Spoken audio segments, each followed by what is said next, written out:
Well, Winwood, Oklahoma's where we meet our Tiger King. He's got them monkey chimps and tiger cubs, the cutest thing you've seen. He's got all his meth head buddies, and they're all working for free, serving cheap Totino's pizza covered in rotten Walmart meat. Then, of course, there's old Doc Antle. The Tigers made him rich. And don't forget about Carol Baskins. Man, we fucking hate that bitch. We got a tiger by the tail, baby. Tiger by the tail, we got a tiger by the tail, baby. Tiger by the tail, we got a tiger by the tail, baby. Tiger by the tail, we got a tiger by the tail, baby. Tiger by the tail, we got a tiger by the tail, baby. Tiger by the tail.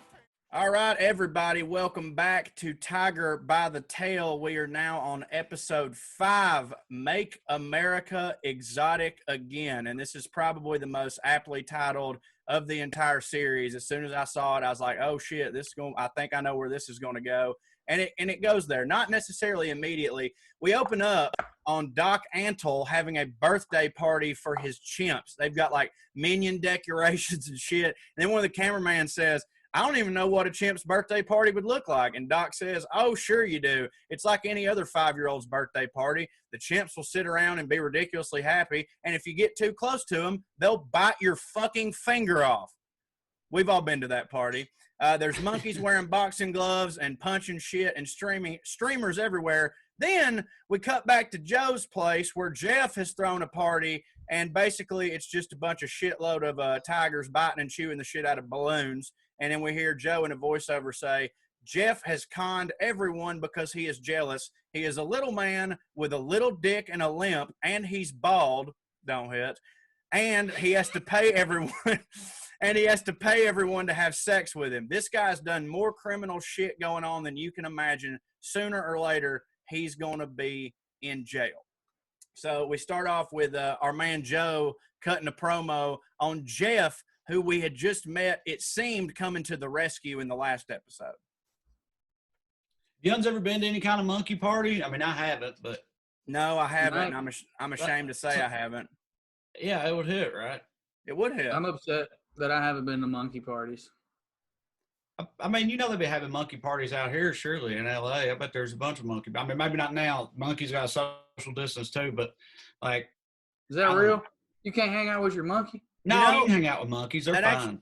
Okay, because I know that dogs and stuff can't get it, but, like, monkeys are very close to us. Now, you got to fuck them to spread them that way, remember? Oh, yeah, that used to be a whole thing. Yeah. So we see Staff, our favorite one-armed amputee transgender feller, who comes out and says, basically, as soon as Jeff got involved with the park, the whole dynamic and attitude changed. He didn't clean cages, didn't do work, didn't feed the animals. And also, Jeff apparently fired everyone as soon as he got there. And to quote John Rinke, and again, I'm quoting John Rinke here, he called them all a bunch of faggots and stirred up a bunch of shit. So, Drew, yeah, that all tracks. Yeah, Drew, every bit of that tracks. I think you're pretty immediately correct about Jeff and your assumption of him. Doesn't this sound like something the boring piece of shit affliction guy would say? Yes. But also, that particular quote was not about Jeff. It was about Jeff's lackey. No, it wasn't. We don't meet. Oh, word? Because now that we meet Alan after this, yes, you're talking about I'm Alan. 99% sure that was about the arrival of Alan. I also thought it was about Jeff, but I don't remember. I'm not the one who has the notes for this episode. While we're at it, I'm sure they both called everybody. Yeah. At what point did one not, you know what I'm saying? No part of me is defending Jeff right here. I just thought that's what Alan had done. Yeah, if I'm not mistaken, this is the first time that a homophobic slur has been said. Am I wrong? It is. No, you're not wrong. No, you're not. You're right. Yeah, because I think that I would have immediately noticed that.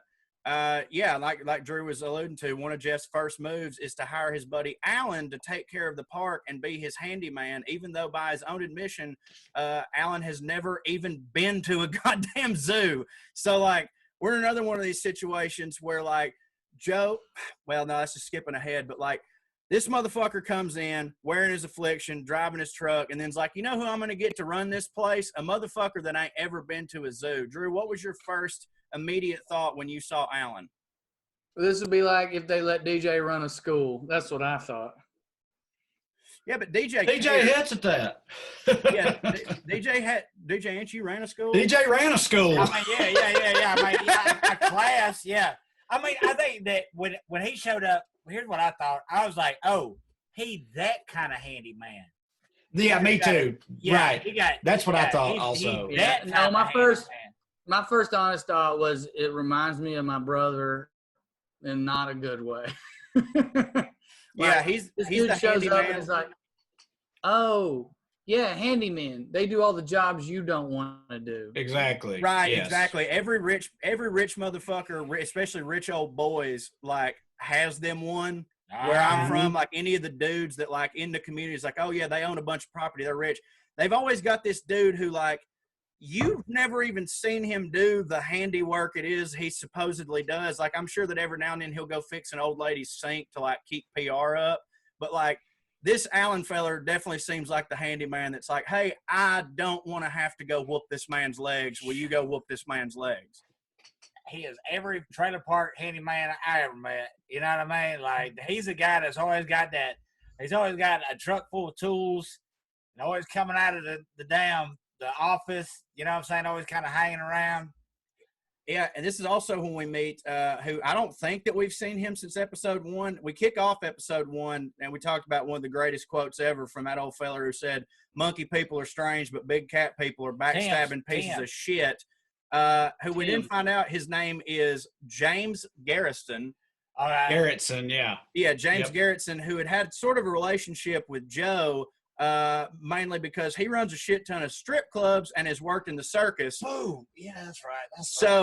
So him and what Jeff form an immediate bond as two, bags of shit cut from the same cloth. Yeah. Sleaze magnets. Drew, but all right. I personally distinguish this bag of shit from the Jeff bag of shit because like he ain't got the affliction shirts and the goddamn do-rag under the affliction ball cap and all that. Right. Like he's a fat sack of fucking shit. Yeah. But he's got some money and he knows people who know people and yada yada. He's got jet skis and knows how to fucking he's very much that type of piece of shit. It's very noticeable. He's not acting like he's not taking tigers.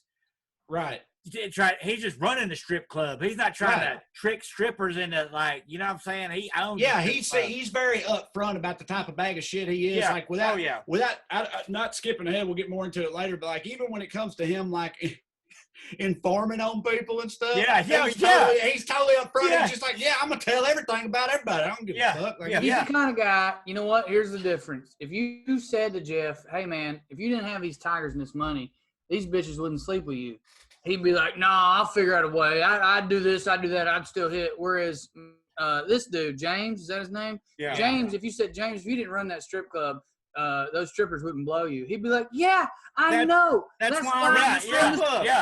Yeah. Right. And that is why he runs a strip club. Yeah. Exactly. It also should be noted that James is no stranger to the cat game as well. He got into cats when he was 17 because, and I found this very interesting, he bought a lion club out of the Dallas Morning newspaper. What the fuck?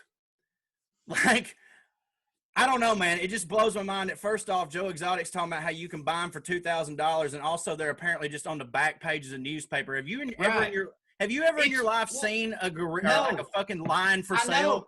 That's what's so wild about it. I was like, it doesn't seem like the type of thing that would have just flown under the radar that you would have just missed. I mean, especially us. It's not like we're like all like fucking super put together white bread suburban people who don't notice tiger dealers. Right. We are all the type of person who, if we saw a tiger ad, we'd be like, "Yo, yes, they got tigers!" Like, and I've never ever seen anything like that. Wade Cardwell would absolutely have asked me to go halvesies on a fucking line.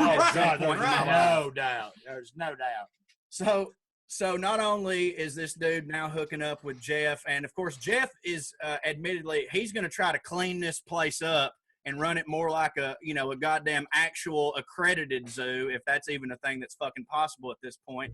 Jeff talked James into giving him $14,000 so they could open a pizza restaurant. What could go wrong? How are they going to make this pizza, DJ? Walmart meat. Walmart meat. Yeah, here we go. Walmart meat.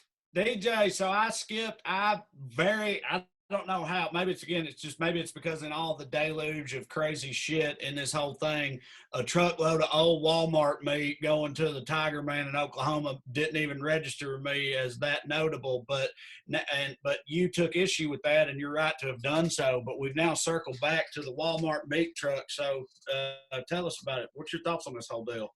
Well, number one, it's a credit to Walmart's trashiness, to their level and dedication to trashiness, how much that they have to do with this entire documentary. Like that whole show that was going on in Oklahoma, his whole big cat adventure shit, it all revolved around what they were getting out of Walmart. You know, them motherfuckers must have made 5 or 6 different trips a day, different like to Walmart. They were like the epicenter. Dude, Walmart, what's wild about that, you're 100% right, but it's like that's like Walmart's reach, meaning like they are also equally at the epicenter of like ultimate political power machinations and like the shit that's going on with policy and governing in Washington D.C. They're as much at the center of that as they are at the center of this white trash animal emporium in Oklahoma. They're just inescapable. And it was totally completely bullshit what they said about the meat. They don't just have to put it. That meat got to be old for them motherfuckers. Oh, that ain't true. I didn't know that. No, not anywhere I've ever worked. Well, okay, hold on. You worked at ShopRite. I worked Walmart. at Food Line. You worked at Food Line? And it was about half that. When I worked at Trader Joe's, it was full of that. Now I don't think Walmart's got Trader Joe's policies, but I don't think they have ShopRite's policies either. What I think, and by the way, how the fuck them motherfuckers know that? Because they be up, because Walmart is implicit to the trashery. Well, I'm certain that someone that has worked for Joe Exotic at some point also worked at Walmart. And obviously one person did. Yes, but what I'm saying is they weren't just collecting the meat, y'all. They were creating it. These motherfuckers were going to Walmart, grabbing swaths of meat, I guarantee you, and then going and setting them in a deals. They're going to tell them how many drug deals. God damn it, DJ, I'm trying to make a point. Then you leave them in the fucking chip aisle, you move on with your life, and then you come back and you go, hey, y'all got any rotten meat? They're creating it. Like Joe Exotic is a type of redneck genius. You know he's putting somebody up to that? Well, you can pay the butcher a little bit of meth and he just sling it out the back door to you. Even better. I'm sorry I didn't let you interrupt me. That's exactly what the fuck they was doing. That's exactly you goddamn right. Well, and again, as I'd say, I don't know for a fact, but surely to God, they've at one point had somebody on the inside, because fired Walmart employees seems like the perfect pipeline to Joe Exotic's GW Zoo. It actually, but like what blew my mind is, can you believe that Walmart allowed that to happen? Yes. Which part? They would actually allow them to take their meat. Yeah. The only reason that I say that is because I have not a personal experience, but one of my buddies, and I know that you could off jump say, no, he actually got fired for some different shit. This is just the story he told. I heard it from the fucking managers and shit that worked there. I had a buddy used to work at Costco, right? And in their bakery department, they would have old croissants that, like, I mean, technically they weren't expired. They were just stale. And so they would throw them out like at the end of the week. Like literally they were just dumping them out. And so my buddy knew that because he had a buddy that worked in the bakery, and he's like, yeah, all this stuff's just going to the fucking trash. I mean, it's still good. It's just like day olds or whatever. So my buddy was like, oh, fuck it. They're throwing the croissants out anyways. Put them in his fucking backpack, and they caught him doing that, and they fired him. And he's like, y'all were throwing them away anyways. And they're like, yes, and that's where they have to go. We have to put them in the dumpster. We can't have them out there anywhere else. Yeah. So, like, I don't know. Costco and Walmart seem like they'd have the same fucking logic. Almost everywhere does. Your buddy wasn't a manager. Like, he wasn't high up. That's one of those things where it's like, murder one person, you're a murderer. Murder 100 million, you're a general. Like, when the manager do it and they write it down and they put it in that little book, and I bet he paid something for him. Absolutely. I think so, he didn't know he was doing anything wrong. when you know you're doing something wrong, you'll get away with it. Well, I mean, do you think it's wrong to feed tigers old meat? No, look, Yeah, okay, absolutely. look. But I'm saying, but to steal stuff out of Costco. Like he wasn't stealing it though. He wasn't stealing it. I know he wasn't.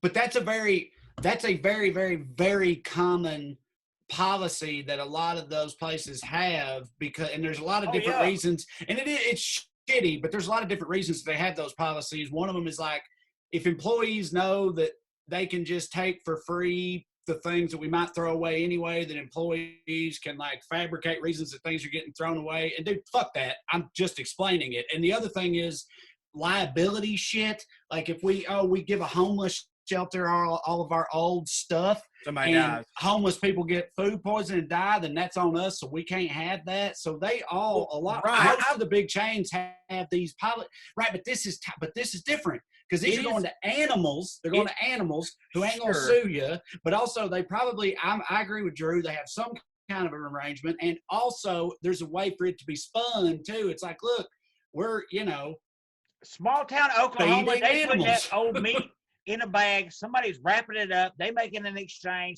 slinging it out the back door, and that shit going. I guess I just don't necessarily think it's that bad to feed tigers old meat. And I say that because, like, tigers in the fucking Serengeti, they'll go out and eat a fucking wildebeest carcass that's been sitting there rotting in the sun for like that. Their constitution can take that shit. Well, there's a bigger scam here than just being old meat. There's a bigger scam. Now, I want to be clear. I don't think Corey's original question about whether or not Walmart knew about this has anything to do with our current debate. I could see it DJ's way, that this was all under the table. Or I could see it our way where the managers can get away with it. You know what I'm saying? Like, they were backing up a truck, man. It wasn't under the table. That's true. And I'm sure dude, I'm telling you, ain't no way Walmart has any type, the head office of Walmart is just like, what y'all are doing is cool. You can write this off to this person. I bet they did write it off, though. Like, if they weren't charging, I guarantee they were like, we donated X amount of money worth of meat to an animal sanctuary or whatever, however they put it. Now, they could have done that. Yeah, that's what I'm saying. But I hate saying this, but Trey's right. I thought you were about to say, I hate they knew. They definitely knew. I mean, it was like I've heard of people win-win situation for everybody involved. But like, I mean, they knew. And also, I'm with Corey. Like, I mean, rather than them throwing it all away, which they would do otherwise, feed it to these goddamn animals who absolutely not starve. I mean, absolutely. I mean, they're there. I worked at places where they didn't want to get. They would call the police on homeless people if they was out digging in the trash. Like, they did not want that shit to go anywhere. So it surprises me that Walmart would have a policy, especially for meat, that would allow somebody to do that in any kind of fashion where think about it this way though, because you're right, they do that, and in any of these places we have we don't want to deal with homeless people or fucking vagabonds digging out our meat in the dumpster out back. If some wild ass motherfucker comes to you and says, hey, instead of having to ever worry about any of that where your meat is concerned, here's what you can do instead. You can put it all in the back of a truck and bring it and contribute to the welfare of these wild animals that the community loves, yada, yada, and whatever. And the Walmart guy, and again, I don't think Sam Walton the fourth, I don't think okayed that. Right. But whoever the manager is, it's like, I can see them being like, that's a good deal. Okay, well, here's the weirdest thing to me. Anytime you have any kind of expired product, right? Say all that lunch meat that they had, that shit has a UPC code on it.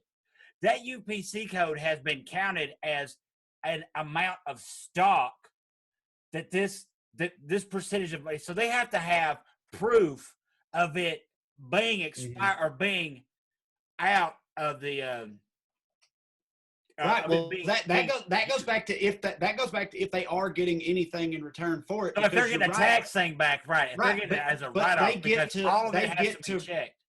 It's written off as a loss or whatever for having been expired, right? But if you can then take something that's a loss and get anything in return for it, like they could be getting in this situation, you know what I mean, then that becomes advantageous. Hell yeah, that's the big short, baby. Dude, Walmart's king of that. But it also feels like the biggest thing that they would get more from it for counting it as it being stolen. Also, I don't know if that makes any sense to anybody. Like, you know, they already get this money back for stuff being stolen. They got insurance on it for being stolen. Well, this is all stupid. They said they were getting like truckloads a day and shit or whatever. Like, I feel like eventually, if you got that much stuff you're reporting stolen, that's going to be a red flag that maybe Sam. What about expired? They're expiring that much stuff. I mean, fuck, I guess. I don't know. That's crazy. Whatever scam was going DJ, on. you worked at ShopRite. I've never worked in a grocery store, but you're telling me that huge amounts of stuff don't expire every single day in a typical grocery store? Because I would assume that they do. Not to that degree. It's all right. Well, I worked at the Food City in the meat department specifically, and you know, it was a whole thing. Like the expiration department, you know, we had one bin where we'd put it and give it to you for half off when I only had a day left. And yeah, we had to throw that shit away. And that was one Food City in Oliver Springs. Like, you know, if you're talking about a Walmart, it's going to be a bigger scenario. Well, you're talking, yeah. And at that, you have weighted meat compared to like what lunch meat is. Yeah. Lunch meat don't fucking expire. All right. Anyways, who knows? Buddy, there's so much fucking salt in a goddamn package of lunch meat. You can eat that shit for a year. And see, that lets me think a little bit more towards DJ's old point there. You saw them packages of bologna that came in on that truck, and I'm like, And Trey, you were talking about, well, it was a truck. How'd they get a whole truck? Well, maybe you had a truck driver. My Uncle Mark used to literally knock pork chops into the floor of his truck before he pulled in to drop them off so that when they got there, they would go, these pork chops must have fell in transport. We can't get those. And he'd go, I'll throw them away for you. Yeah. It was Christmas in Sunbright. That's what's up. Well, all right. Well, then to go back on, we're fine with them having the rotted meat for the fucking animals. Then we find out that they are 100% definitely using that old ass meat for the fucking pizza. And being as someone who has, I'll say this, failed. Like Tigers, I had forgotten about that. Yeah. Now, I'll be straight with this. I failed to run a restaurant, but I did run a restaurant at one point. And we fell under, because we were a bakery, like we mostly did just like baked goods and stuff. You do fall under different like guidelines with the health department than an actual restaurant does. However, we still, like, dude, if one bag of flour was like, you know, which it never happened. We never had expired flour, but like they looked at literally fucking everything. So like, how the fuck did he even get away with day one using rotted ass meat on his fucking pizza? Did he have like Patsy meat that he served the goddamn, huh? There was some wild shit going on with that meat. Okay, that's all I know. But he broke the law. What do you mean, how did he get away with it? I'm saying like how, like the fucking the food commission, what are they called? The food and goddamn health inspector, health department, goddamn it. I don't like. There's part of me that's like, how the fuck can you even serve cooked shit here around all this goddamn tiger man? Well, I guess the zoos have food, but yeah, but that's so weird too, though. That's a good point. Like you're right there with the tiger. Like I'm not trying to eat pizza in front of a goddamn tiger. Well, I was actually going to say it. I was mostly going to be just trying to hit. But, like, if you're going to that particular tiger zoo and ordering a supreme pizza, you got to know it's some suspect shit. Yeah, dude. I agree 100%. I agree 100%. But I'm just saying, like, I don't even know how they got off the ground with this shit. Just a little bit of money, baby. Greasing them wheels, son. Baby. You know what? The goddamn health inspector man was probably real into petting baby tigers. Goddamn, you're a theme here. Goddamn right. You need, goddamn right, buddy. Fuck having money to bribe politicians and stuff. Just let them fucking pet a baby tiger for a little while, and you can do whatever the fuck you want. I hate to say it again, but Trey is fucking right. Well, speaking of bribing politicians, that does get us to our next point because, ladies and gentlemen, it has been announced on the news that Joe Exotic is running for president as an independent. God bless America. We then see his first attempt at a campaign video, which is him sitting there looking at the camera going, "Hello, America," and then he just goes, "Oh, fuck this, cut." And then he just starts screaming at the whole staff, telling them to shut the fuck up. So I got to tell you, seems pretty presidential right off the jump. Because he is, it should be noted he's running at the same time that Donald Trump is running. Right. Right. Well, that's the thing. I mean, I had the same thought in watching it too. And obviously, even as much as I hate Trump, as much as Trump don't hit, there still is a difference between Trump and Joe Exotic and how he's perceived by people. But yeah, I had the same thought of like my initial thought was like, Lord, this motherfucker, what is even going through his mind to even think that this is, but then I realized like, well, shit. I mean, hell, like, you know, look at the people who have been elected. And of course, it's not at all surprising that, you know, that Joe Exotic thought he could maybe get in the White House. Dude, I mean, honest to God, if somehow between his campaign and the election he had acquired $1 billion, then we might be looking at a different White House. But did he really ever think so, or was he just hitting? Because I feel like he was trying to hit. Yeah. I feel like he achieved that very much so. He did. I feel like he was trying to hit, and that. Well, I mean, dude, I don't think that fucking Amy Klobuchar or whatever the fuck her name was thought that she was ever going to be president. At a certain point, at the early steps of people running for presidency, you're just trying to build your profile, and it's good PR, and any publicity is good publicity. So, like, for the most part, unless you've really, really, really got a shot, I think every goddamn presidential campaign is a fucking PR stunt. Am I wrong? No, Donald Trump, he definitely didn't think he was going to actually win when he fucking started. Hell, he probably didn't think he was going to actually win on November 2nd or whatever. But there's a big difference between him and where he was at in his life and where Joe Exotic. I mean, right, but that's kind of what. At least admit like some presidential. Well, that's kind of. I think that goes actually to Corey's point, where he's saying like, even these ones who are at this like upper echelon of that type of world, even they don't expect to actually win. Well, great. So he's just trying to hit. So he's just trying. Right. Yeah. Right. So you say it's like, no, he's just hitting. I mean, yeah, he's right. He's just hitting. His ad campaign even makes it to John Oliver. The video opens with, this is his ad campaign. This is what made it to the final cut. This is not outtakes. His ad campaign opens with, I'm not changing the way I dress. I refuse to wear a suit. I am gay. I'm broke as shit. I have some judgment against me from some bitch down there in Florida, and this is all paid for by the Committee for Joe Exotic Speaks for America. I gotta say, he tells it like it is, folks. He does. It like it is. I love also at the end, this is paid for by the Committee for Joe Exotic for President. If at any point it was never not necessary for someone to say, I'm Joe Biden and I approve this message, it's fucking right there. Is anyone sitting there the whole time going, I wonder who's paying for this? Who's putting this on? Yeah. Does he approve this message? I'm not sure. I'm not sure. Oh, but dude, it's literally a different version of that famous John Mulaney bit. You know what I mean? What are three other things about you? Right, yeah. I am gay. I'm broke as shit. I got a judgment on me from some bitch in Florida. Yeah. And it just coming out the gate, he's B-rabbiting. Right. He knows what he's about. He's putting it out there on Front Street. I am with. We did fuck my girl. I'm still standing here saying fuck the free world. Yeah. And aside from the gay and the broke as shit part, and maybe the refusing to wear a suit, if we just go, if we just say I'm not changing the way I dress, and I have some judgment against me from some bitch down there in Florida, that's Trump. Yeah. I mean, you know what I'm saying? Like, he's saying all the right stuff, like coming out the gate, just being like, some bitch in Florida thinks I don't hit. There's a bunch of people like, I could do without the queer stuff and not wearing a suit, but that right there, hell yeah.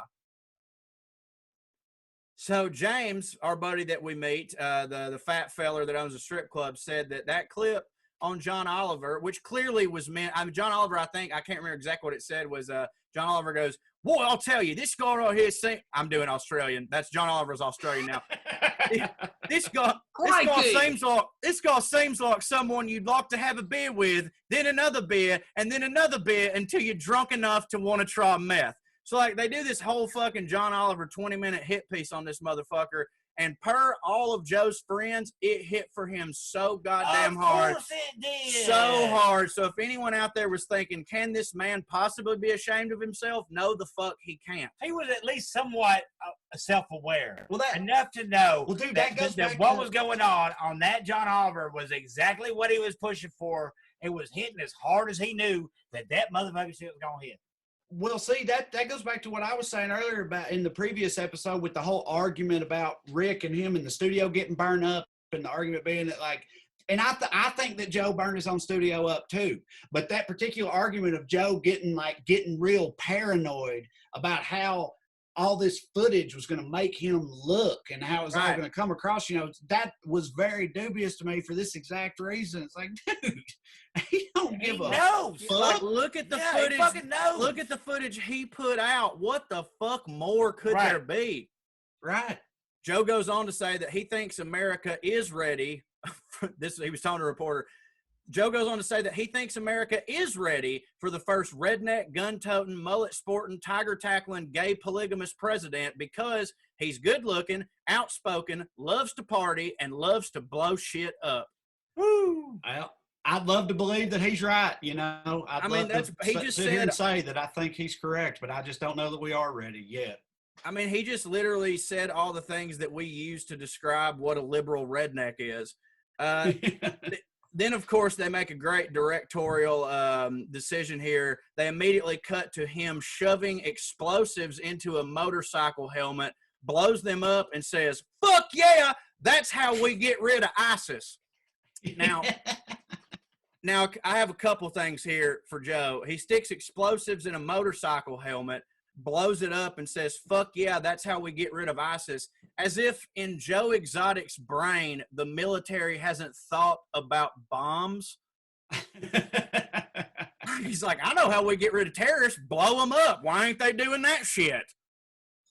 I think in Joe Exotic's brain, I think he thinks that, like, we take it easy on them motherfuckers because of human rights. And all this bullshit, we're afraid to blow them up. Well, I'm going to tell you right now, I'll blow them up. I'll be honest with y'all. I really think he was thinking, hey, what can we blow up?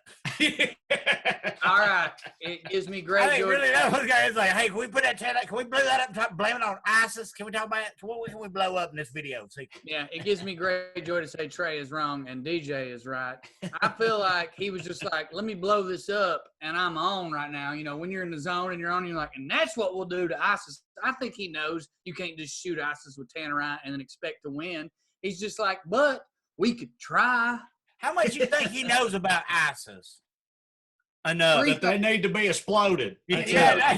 Other than that, like, he doesn't have, ISIS is Muslims or something. They or be blowed up. They don't believe right. They brown. That's what he believes about ISIS. They don't believe right. They don't believe right. They brown. They colored weird. Yeah, I think brown has a lot to do with it. You know what? I genuinely don't think he's that racist. I think he's racist. Don't get me wrong. But you mean like on the spectrum of racism? On the spectrum of racism, he's more Asperger's than full-blown autism. I told you about that. Full-blown autism. I told you about that. That's what spectrum means. God damn it, you trapped me. Side note, I told y'all about my buddy Scotty not being able to wrap his head around gay people being racist that one time. Me and Scotty, I walk into a goddamn party where we had our resident gay. He had been in there. And Scotty comes to the door and he goes, "Hey, let me ask you this." And I look at Scotty's face and I see my gay buddy behind him giving that like, here goes Scotty again. So I knew this was about to be some shit. And Scotty goes, "Tell him it's weird that you can be racist and be gay at the same time." And who I've just now found out is our gay racist friend by his own admission goes, I'm just saying, why can't I be racist? Just because I'm gay doesn't mean that I can't hate black people. And I was like, Jesus Christ. And then Scotty said, "Well, man, I just thought that if you were open-minded enough to take a dick up the butt, you wouldn't give a shit what color it was." So, I mean, like, I do think it's weird when people are part of an oppressed minority also oppress actively another minority. It happens all the time, but it is fucking very weird. Rare. Actually, it's very much more rare for the opposite to happen. What? For black people to not like gay people? Because that is not at all true. For oppressed people not to want to oppress another kind right. No, I misunderstood you. You're 100% correct about that. You're right. It's weirder for that not to happen almost. Yeah, it is. Well, I feel that I should strongly apologize for making the analogy that I made. I was following Corey's logic, and I'm not blaming Corey. I'm just offering my explanation. No, but I hear you. I do. Racism. I ought not have done that, but that wasn't my goal when I started out. I was just trying to say that Joe Exotic, while very much is a racist person, I don't think that he's like completely hate. I think he's an ignorant asshole, as opposed to like, you know, in the Klan or whatever. Right. No, yes. I agree. He like a pawpaw. Really, what I'm saying is he would definitely like fuck a black dude. Yeah, he's more like a mammal. He would definitely fuck a black dude. For sure. Oh, he'd probably take care of him. I mean, he'd probably see a black guy and be like, "Hey, man, you need a job." If there was any in that area, right. But then he would tell everybody, "I'm got to take care of this black guy." Exactly. Well, I truly apologize for the aside. That was my fault. But it brings me to this. Believe it or not, guys, his campaign for presidency, it didn't go. It didn't work out. So get back on the horse. He immediately runs for governor because he said that he could not possibly wait another 4 years to have his Joe Exotic message brought to the world. This is where we meet Joshua Dial, who was Joe's campaign manager for a year and a half, who is sitting there violently smoking weed out of a vape and talking about they're just like fucking wolfing it down. Joking on it, man. They're talking about how this was he was his campaign manager for a year and a half, and that this was by far the worst experience he has ever had in his entire life. So this whole sequence just killed me. Yes, it did. It introduces his campaign manager, and it's like, did it for a year and a half. Worst experience of my entire life, for sure. And it's smoking weed, fucking choking on it, shuddering, just like he's fucking all fucked up from it. Yeah, and once again, it's Walmart which introduces these two key players. Oh shit! It's Walmart. Oh shit! Dude, I didn't even think about it. We was talking about the rotten meat. Yeah. He literally hired this dude as his campaign manager because he had managerial experience as the ammo manager at the Walmart. Holy fuck! Yes. Well, there you go, ladies and gentlemen. Of course, that's where he got his campaign manager. I didn't even tie those ammo department. Can you imagine being the ammo salesman at goddamn Walmart and having goddamn Joe Exotic come to you every day, buying goddamn, and you just talking about libertarianism with him, and then one day he's like, "Hey man, would you like to lead my campaign?" And we're talking about striking gold. You know what I mean? Well, dude, he says, "This is my dream job. Yeah, this is everything I've ever dreamed about." He threw that Walmart shirt off. Well, that's like if your dream. He threw that motherfucker off. That's like if your dream job was if your dream job was to be in movies, and then you show up to set and it's a bukkake scene. You know what I'm saying? Like, he's also. He found that out. Kind of related. He's also gay. Did y'all know that? Who? Dial? Yeah. Oh, word? Okay. Yeah, from the same situation, I learned stuff from the last episode about the filmmaker being a crackhead, and I only bring that up because that's also got to be a part of it, where you're a gay libertarian who sells ammo in Oklahoma at the Walmart. Yeah, exactly. You don't fit in with the rednecks if they find out you're gay, but you don't fit in at the local fucking gay bar because you sell ammo at Walmart, and then this motherfucker walks. Yeah. Crazy, man. Straight out of your dreams, buddy. Dude, that's where he came. That's where he came from. Walked straight out of your dreams into your reality. Yeah, and so handed you everything, Joe, because and it was the worst experience of your entire life. Yeah, everything you wanted, you got. Gypsy curse. God damn. Well, especially not having any experience in it. You know, as he calls himself a libertarian, how much of a libertarian do you think? You went to meetings, or do you think he shared memes? Like, what level of libertarianism was he at, you reckon? Right, but it's also like I could totally see him being the type of guy he's making all these libertarian memes and stuff on the internet in his basement all the time, doing all that, and just thinking like how he'd love to be a real player in that world, but not going to school. There's a million of those guys out there. But not every one of them gets approached by Joe Exotic. You know what I mean? Landed on your lap, baby. Right in his lap, dude. He says that he obviously knows Joe because Joe came into the Walmart nearly every single day to buy ammo because that pawn still ain't got the what for, apparently.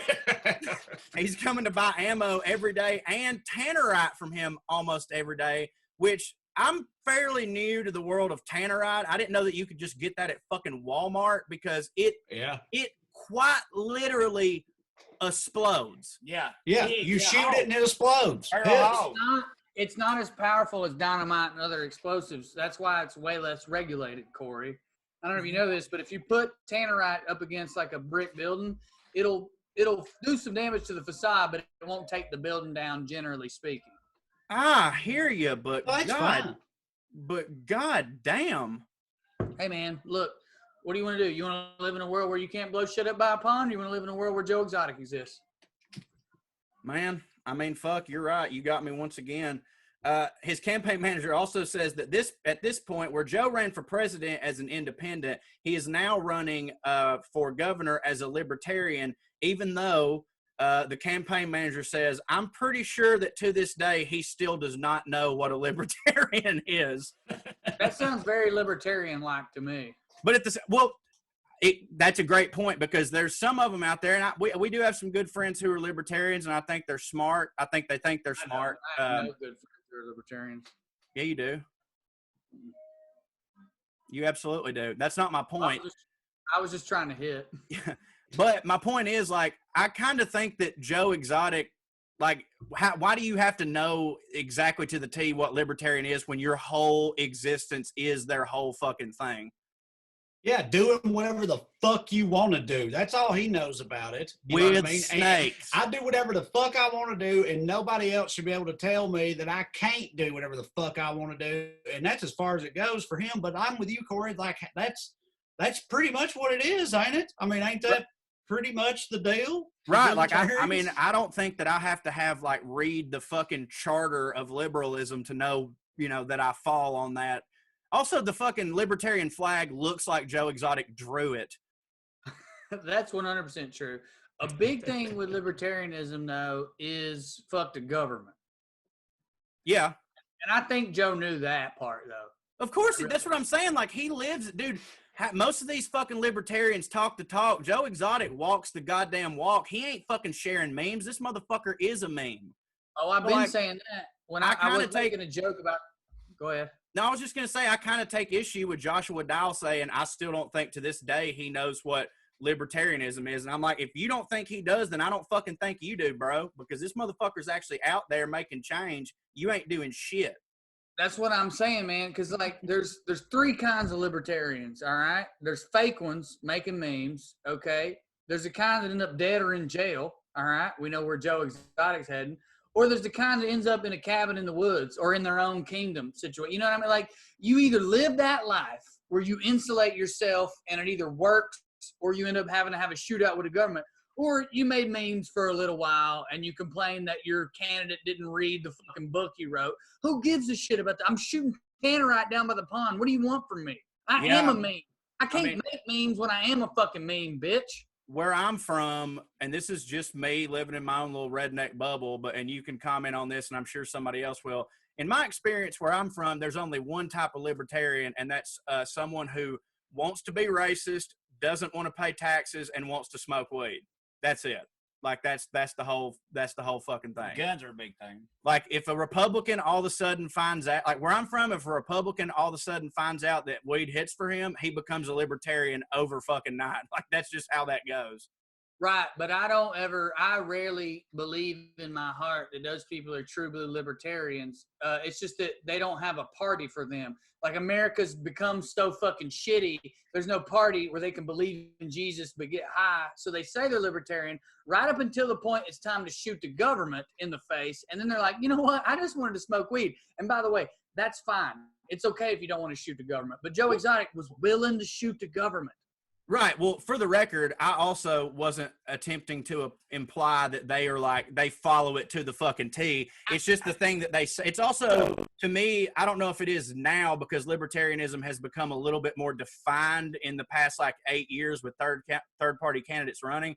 But used to, I always found libertarianism to be like a get out of the conversation thing. Like, somebody's like, I'm a Democrat, I'm a Republican. Somebody's like, I'm a libertarian. I don't really fucking, and because people from both sides can at least go, okay, I like that, or well, okay, at least you're not a Republican. All right, whatever, just go get us beers. Well, which is what I think is really the biggest point here is like what the fuck Joe Exotic wasn't looking for. He could have been he could have been a Republican. He could have been a Democrat. He could have been a part of Tea. He could have been anything, an anarch, whatever. He knew a little bit about fucking the government and government shit. It would sold ammo at the Walmart, and that's what attracted Joe Exotic to him. Period. I don't think his political affiliation really goddamn played a part in Joe's hiring of him. He did something that I thought was brilliant at his campaign rallies when he'd just run in the street and scream. He wasn't passing out like political buttons. He was passing out political condoms with his face on it, because what he said was, I'm just paraphrasing here. Hey, since we're all getting fucked, here's a Joe Exotic condom. Yeah. Here's one of my favorite quotes from Joe at one of his press conferences. He's trying real hard to hit. He said, I'd like to introduce my wife, but my husband is at home feeding my brand new baby kangaroo. Yeah. Then he looks around and grins and goes, I always wanted to say that. Not one of them cowards in there laughed. Not a goddamn soul. No one gave it to him. I thought it was hilarious, and he got nothing. This is such a classic example of me just not understanding the brains of these people. Meaning, like, I don't care whether you, like, frown upon what's represented by that. It blows my mind that you could sit there and see a motherfucker say some shit like that and not be like, what the fuck? Goddamn. It's just act like it's like weird or unacceptable as opposed to being hilarious. The way they looked was like he's bastardizing the fucking process. Yeah, like he's just throwing dirt on the good name of our debate here. Let me go back a deep cut. This is off podcast. This is off mic. This is like some thread shit where once upon a time, and you continue to describe yourself as pretentious. And I've accepted that you do that as a joke, but you actually 100% mean this as a compliment, lack pretense.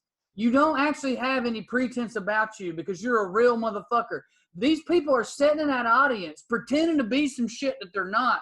They're liars, Trey. Everyone who don't laugh at Joe Exotic is a goddamn liar. There might be 5 people in all of America who see him and can't laugh because they feel sorry for the Tigers, and they're genuinely better than us. There are 5 people in America total who see him and they see the Tigers and they feel so sad for the Tigers, they're better than the rest of us. Everyone else is a pretentious motherfucker. He's the funniest sumbitch I've seen in 3 years. I don't give a fuck what anybody says, and if you're not laughing at him, you're up your own ass, and I won't put you in a cage. And now here's where Joe does a legit commercial where, I mean, I can see where this part is where I don't understand why he didn't get more votes, because when I say this quote, in your mind, just replace the word cat with gun and tell me you ain't heard this same shit your entire goddamn life. Joe's doing a commercial and talking shit about the Big Cat Safety Act, where he says, there's 2 laws they're trying to introduce into Congress this year, and one of them is the Big Cat Safety Act. The only problem is it's all a fraud. They're spending millions just trying to decide whether or not I should own a fucking tiger or not. This is my way of living, and no one is going to tell me any otherwise. He says, not tell me any other way, tell me any otherwise. No one is telling him wise at all. Yeah, well, dude, the thing is, he owns all them guns, too, but you don't ever hear him talking about gun ownership because it's superseded by tigers. He's like, I got to worry about my tigers first, goddamn. They're coming for your guns. They're coming for my tigers, motherfucker. Talk to me about guns later. Oh, yeah, he wants them to come for his goddamn guns. He's prepared. On that note, another way they're analogous is who's going to take anything from Joe Exotic? He's got both guns and tigers. I wouldn't take a piece of gum from that sumbitch. Carol took it all from him. Because she went the white way. You know what I mean? That's her whole thing here with the cat fucking law bullshit, is that she's talking shit about people breeding cats and people using them as pay-to-play props, which, again, how the fuck is that not just her goddamn sanctuary? And she won, Trey, because she got him eventually to try and kill her. That's how she really won. Like, otherwise, I think he was winning. Because you're right, Corey. He was proving to the world that she was a hypocrite. If he hadn't tried to kill her, he'd won. This is one I want to direct straight to you, Drew, because I'm law dumb.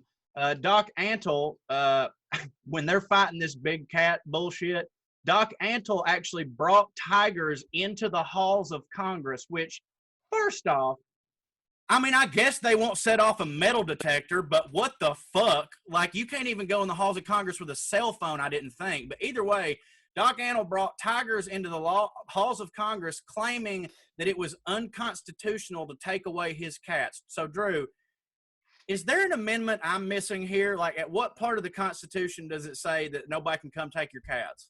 You have the right to pursue happiness, goddammit. Yeah. Yes, and do some gangster shit. Like, fuck off. I would argue property rights are very strong. I would assume he focused it in the property rights part, Corey. Uh-huh. But what Carol was correct about, and she was only correct in hindsight after he whipped her ass in Washington, D.C., is that Doc Antle won not on the merits of the case. He won their hearts. And you just said, you can't walk a tiger into Congress. Who's going to stop you, man? Yeah. Hey, I'm supposed to be here. What do you mean you're supposed to be here? Look, here's my invitation. Like, if you're going to Congress, you got an invitation of some sort. You know what I mean? You're on a list. Well, I'm here to argue about the tigers, buddy. The dude working security makes $15 an hour. He's not going to fight with you or your fucking tigers, dude. It ain't a gun. It's really? It's not on the list. Look, I'm not saying he didn't call ahead, Trey, but I'm saying who's going to argue with you? And I don't mean who's going to argue with you because they're afraid. I mean, who wouldn't believe you if you were like, yes, no. Yes. Here, I see on our Congress invitation list, we have Mufasa +1. Well, what I'm saying, on their it does mind, say Baklava or whatever the fuck his name is, the Tiger Man, A, and B, it's not like their no-no list has tigers on it. It just has guns and shit. And if you say they're expecting me and my tigers, and then he calls up and he calls the desk, and the lady at the front is like, "What's that? Yeah, we got Tiger Man on the list. He brought his tigers, sir. He brought baby tigers. Hits. Let him in." That's it. I mean, dude, that sounds like a special day that was planned like months before. Like, hey, I'm going to bring down the baby tigers down here on Thursday. And they motherfuckers knew at the front desk, like, it's Tiger Day. They're bringing the baby fucking tigers. It may have been. I mean, the thing about Baklava that we've all recognized is he's good at being white, better than fucking Carol Baskin. He knows how to exist within the rules, bend them but never break them, and then therefore survive to fight another day. And he whipped her ass in D.C. Very good.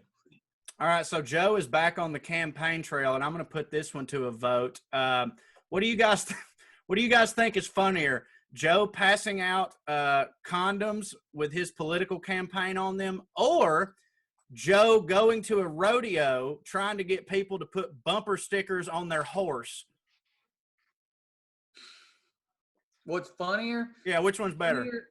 Funnier is the horse. Condoms are better as a move.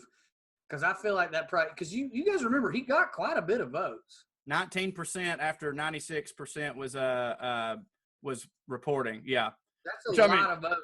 I mean, that's libertarian votes. Right. That was just because I thought the same thing. It showed that little snippet there, and I thought I was like, this motherfucker got 19% of the vote, but he got 19% of the libertarian vote, which I have to imagine raw numbers. That's 200 people or something. Maybe. But like, dude, hell, still. All I was getting at was I think the condoms were a better political move, but putting bumper stickers on a horse is funnier. I agree. So here we see Joe and Alan's relationship start to sour because Jeff claims Joe turned into a little bitch over this whole deal, and Joe would try to get Alan to do stuff, and Alan would be like, and I quote, "Fuck you, Joe. I work for Jeff, not for you." Classic.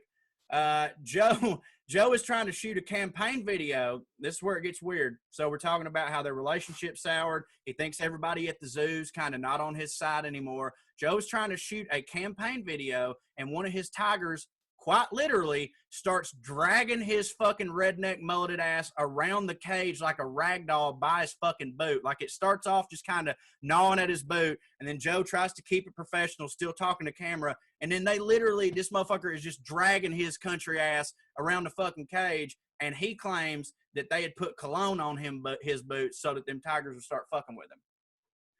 So I don't think this is skipping ahead because it's directly related to this part. Bro, you're muted, by the way. One of my favorite Carol Baskin moments in this comes right here where she's like, Joe says that they put cologne on his boots to get that tiger to attack him, and Carol's laughing it off, and she's like, I mean, if you wanted to get a tiger to attack a person, you'd use, like, I don't know, sardine oil or something like that. I'm just saying, but not cologne. That would not work. And it's just like, how she knows that. She also said, well, she also explains further. She goes, cologne would just get them to sniff around. Yeah. As if not only does she know sardine oil works, she knows that cologne does not work, which means that she's perhaps tried cologne before. No, I don't. Yes, and I don't think anyone put cologne on Joe, but I do. This was my first moment of being like, "Oh, wait a minute, his kingdom's falling apart." Right. Nobody tried to help him. Not at all. I understand the fucking cameraman. There's a person on this podcast that I don't hate from time to time, but I would absolutely die trying to get a tiger off every one of you. Exactly, because number one, I would have the camera on a tripod, so I would know that if I went to help you, I'm still capturing the footage. Absolutely. No, I'm with you. Then it comes to a point that they talk about the documentary that I want to bring up simply because we talked about how John wasn't gay to his own admission, that Travis wasn't really gay, and the power of meth and gay for pay, and people will suck dicks for all sorts of different reasons. But here he says that John Finlay, by his own admission, he says that Joe has bought him 4 to 5. He's lost count, is what I'm saying. 4 to 5 different trucks, so many that he lost count. And I got to say, I don't know many dudes around here that wouldn't suck somebody's dick for 5 trucks. 1 truck, maybe, but 5 trucks, dude, fuck yeah. Not to mention the guns. The guns, too. Pink camo guns, which hit for him. I would suck a dick 1 to 10 times for 5 trucks. I'd suck a dick a truck. But that's what I'm saying. Like, he's had to suck that dick a lot, man. Yeah. He got a lot of trucks. He did a lot of pink guns. And the tigers, God damn it. I know. We keep forgetting about the tigers. John Finlay is bisexual, guys. For sure. Yeah, and that's fine. Now we're getting a little bit more into Travis. James, fat boy. I'm okay with it. I am. Of course. James, old fat fuck, kind of Wade-looking motherfucker, said that Travis wanted to go to his strip bar all the time, but Joe wouldn't ever let him leave the property. And he told James all the time that he was not gay. Like that. He's like, he just told him out of his way. He's like, dude, I'm not gay. Rick Kirkham, the documentary, also just tried to tell Joe that. He's like, dude, this motherfucker is not gay. And apparently, like, Joe was like, yeah, whatever. No, they cut to Joe. Isn't this where they cut to Joe and he's like, yeah, I like straight guys? He goes, yeah, apparently I've fallen in love with 2 straight guys. But it was weird how no one brought up being bisexual. Like, no one that posed a possibility. Right. Well, that's what I was about to say. Or you fuck women. It was like, dude, here's what I genuinely think. I think the dude with the top knot is mostly gay, but can fuck a woman every now and again. And that Travis is pretty much a straight dude, but he was born in Cali. He likes weed, and he don't mind fucking a dude's butt. Well, John, I guarantee you he's a top. Well, John had like an ongoing relationship with the front desk girl, and he porked her and got her pregnant, and then they got married. Her name was Amber, by the way, which when we were watching it, my wife immediately went, of fucking course it is. Because Amber has this theory that every single trash bag motherfucker on earth is named Amber. Oh, is that a theory? Yeah, that's a theory. Here's the thing about science. Once your theory gets proven over and over again, it becomes fact. Yeah, so John gets her pregnant. This hurt Joe, but, at least he had Travis, because at this point, Joe admits that he knows that both of them are straight. But to your They're point, not. Well, like that. They're not. Like that's the whole thing. And it's fine. Whatever you are is fine. But this is that whole art about sexuality being on a spectrum or whatever. Like people keep saying like, oh, he's seducing these straight guys with meth. He's got these straight guys or whatever. But like they're not. But they're not. Like Right. I know that they're getting tigers and meth out of it. But if you're sucking this dick over and over and over and over and over again for whatever you're getting in return for it, like you're not Right. just a straight guy who Right. also is married to a gay guy and fucks with him. It's like you're just not. You're somewhere somewhere in guys. between. right? Which is Like, fine. That's real fine. Real question. And Corey, you can cut this out if depending on how we. Do you want me to get real dark right now? yes. My brother sucked a dick for drugs. He absolutely did that. And you know how I know he's straight? He murdered the guy who made him do it. Well, yeah. My point being is he weren't okay with that scenario. There was no part of him that was like cool with it. Fucking John Finlay. Hold on. John Finlay was on camera talking about, I'm John Finlay, the owner of GW Zoo, which is fine. I'm not making fun of it, but I'm saying like that was his life. Like he lived there. He was cool with it. Some part of him, and we're talking about identity. That's all being gay or straight is identity. We're just talking about identity. Some part of his identity had been like cool with that scenario. Like that's at the very least bisexual, man. Like, and that's okay. Like Trey said, that's fine. But like, I don't need you guys to, not you guys, the people in the documentary in Oklahoma, to like right, left it, black, white. Right. We can exist in this weird place, man. Also, on that note, with Travis saying like he's mainly a straight dude, he clearly has developed feelings for Joe, because we cut to him in the yard with I just went up. I went past it. Oh, God damn it. Oh, yeah. We see Travis on camera talking about how Joe just walks away from him whenever he's trying to open up to him because he doesn't give a fuck about any of his goddamn problems. Then he does what any man does when he has just had a lover's quarrel. He starts whooping a truck's ass. Yeah. I mean, well, yeah. What else you gonna do? What are you going to do?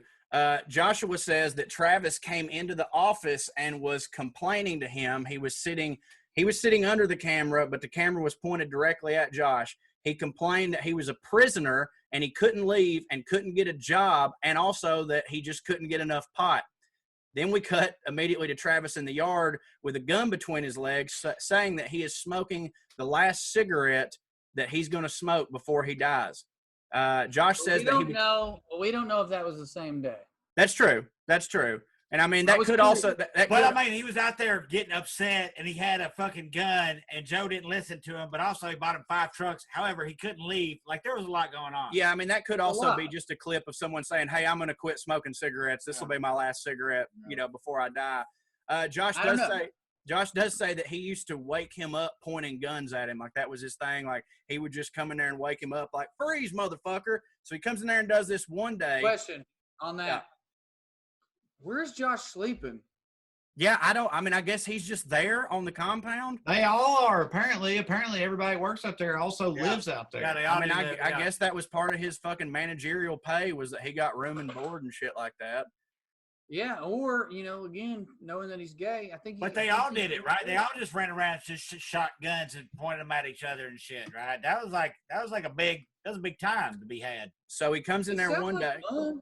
He comes in there one day. He points a gun at him, and Josh says what he's had to say to him a lot. Hey, man, quit pointing guns at me, which is that's a really volatile relationship. That's a good point. He tells him, don't worry, it's a Ruger, and Rugers won't fire without the clip. Then Travis sits down, puts the gun to his head, and Josh literally sat there and watched him shoot himself. Yeah, this part, I'll be the one that says it don't hit. No, it don't hit. It don't hit. This, it's another very dark point in the series. But I mean, dude, in all seriousness though, I mean, that's a fucking insane thing to for anybody to fucking just I think it's watch unfold in the middle of your workday. Some unstable motherfucker just like accidentally. And I do think look, this guy was dark as hell, had a lot of shit going on. I do think it was mostly accidental when he blew his own brains out. I think he was like, look, it ain't gonna fire, and then just fired, I think. But regardless of what he did, that's just, I mean, that's a fucked up thing. I think it's the darkest point of the series. I agree with you that it was an accident, but I understand if anyone disagrees with that based upon the last cigarette comments and the trapped comments, you know? Well, I mean, the guy had a death wish. Okay, but I'm just saying in that moment, I don't think he thought I'm about to blow my brains out. Right. It's like anyone playing Russian roulette. It's like, I wasn't trying to kill myself, but if you put yourself in that situation, you clearly don't give a fuck if you die. Like, it was probably an accident, but one that was damn sure gonna happen. And he didn't give a shit if that motherfucker went off and shot him in the head. I'm sure of it. So now we go. It's honestly the saddest part to me because everyone else, for the most part, and it might just be that they didn't cover this kid as much. You know what I mean? There was not as much background, and then obviously there couldn't have been. He was so young. Right, but man, I'm not gonna say he was the most innocent because I don't know who was the most innocent and blah blah blah. But like, it felt like to me this was a shift in this series. Yeah, like attempted murder is wild, but nobody died. You know what I mean? Like, we know that this is leading up to Joe Exotic trying to kill Carol Baskin. They announced that on episode 1, but he didn't. He tried to, but he didn't. Now that somebody died, and by the way, when I was watching it, and you guys tell me, I knew he was dead the whole time. Like the way he wasn't involved in the documentary, but I thought he'd OD'd. Yeah. So when that happened the way it happened, man, it had a visceral physical effect on me. My reasoning for why it's a little bit more sad than the other cases in that, like, Joe clearly does that typical cult shit or just terrible person shit where you take someone who you know is at the end of their rope or has a need and you exploit that to get whatever you want out of them because they're in a desperate situation.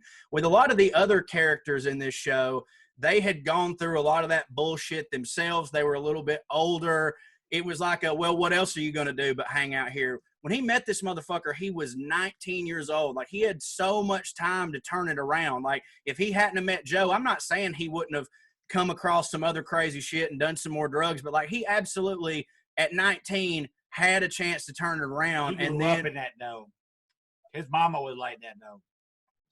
Yeah, I mean, look, man, sometimes, you know, I'm just saying the youth has a lot to do with it. Now, we go from, this is probably the darkest part in the documentary, but what happens next, I guess, is one of those things where, like, this has built the tension so goddamn much that the next really huge comedic pop we get really was one of the biggest comedic pops for me because it comes out of nowhere. We are now at Travis's funeral, where Joe, wearing the same outfit he wore in the Here Kitty Kitty, the priest fucking Clint Black fucking get up, is up there. He looks like a priest on the range in the early 1900s. Yes, he absolutely does.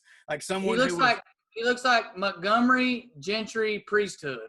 He looked like the guy who only executed people for being gay. Like, they came in, like, he was the relief executor. Like, no, you're in on this one. So Black Dick. He opens his funeral speech, and I gotta tell you, especially as a comedian, he does a great job of like setting you up, going like, "Oh, it really brings you in." He says, and I quote, "I would ask Travis, why me? And he said it was because God put me here to make you smile, and that's my job. And it didn't matter how stupid he had to get, or if I was sitting there concentrating as hard as I could on the computer to write a letter to a senator or a congressman or something else, he'd come in and rub them balls in my face. He'd come in and rub them balls in my face. And everybody that works here knows exactly what I'm talking about because you've seen his balls." And buddy, at this point, I was sincerely locked in and was like, this is a fucking beautiful eulogy. That's what I'm saying. Yeah. It was perfect. It was so perfect. Yeah.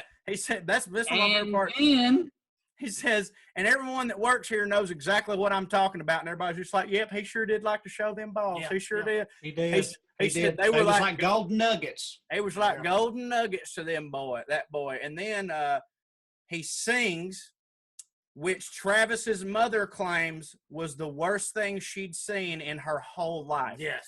that was when, and she saw her son's dead body. Yeah. But Clint Blackdick singing, that was the worst thing she'd ever seen in her entire life. Hey, buddy, it fucked me up because again, I was sincerely like, man, Joe is having a human moment. Yeah. Like he's upset. Travis is dead, and this eulogy is weird but beautiful. It's weird to talk about somebody's balls, but it's beautiful in a way, to talk about how free they were. And then he starts singing, and it's like, wait a minute. Hold on, wait. You really were like tearing up and into it until he started singing? Because to me, the whole thing was start to finish pretty down the fairway with his particular brand of lunacy. I'm going to open with some nutsack talk and end with my chart-topping jam. In retrospect, you're completely... he sold CDs at the fucking wake, too. In retrospect, you're completely right. I wasn't tearing up at all, but I guess where my head was this dude has a hard time being sincere. This is the closest he can get, is talking about how this guy made him laugh with his nuts. Isn't that kind of sweet? How you can just like remember these. Oh God, he's singing. Oh, I see what happened. I got fooled. Also, until he said it, like I knew there was an age gap between them, but it was 32 years. God damn. I mean, that's about what I figured. I mean, he met Travis at like, what was 19, 20, something like that. Joe's one of them type of people that I hadn't even thought about his age because, like, with the lifestyle he lives, he could just be a hard 40. Right. Yeah. I mean, yeah, you're right. I thought he was 50, so he's what, 62? No. I mean, if Travis was literally 19, I mean, he would have been 51, 52. Yeah. I did bad math. John Rinke says that Joe's whole demeanor changed when Travis shot himself. And then we see Joe in tears cooking a Thanksgiving dinner, what seemed like was for the whole community. And my question to you is, what the fuck do you think they were eating? Walmart meat. God damn.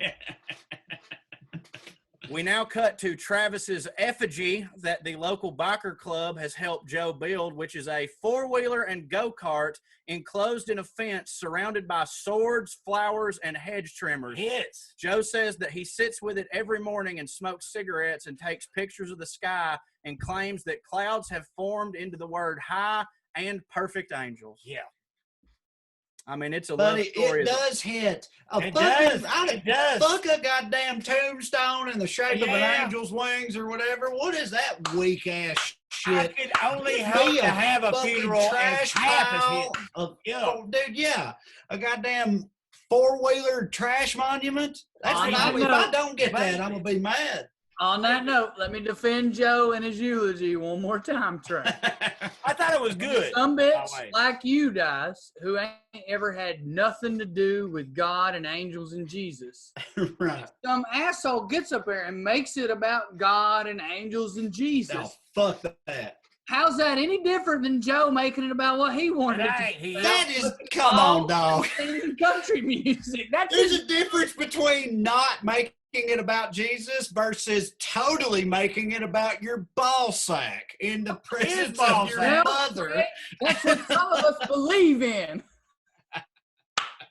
Ball sacks are at least real. They are. No argument here. We then cut to Jeff, who's fucked up. We then cut to Jeff, who says that Travis's death, after Travis's death, Joe completely lost it. And I mean, goddamn, how can you tell? What's the difference between this motherfucker having it all together and completely losing it? Everybody seems to think that this is all just bullshit crocodile tears. This is also when Jeff has had enough of it, I guess, and he just leaves for Vegas.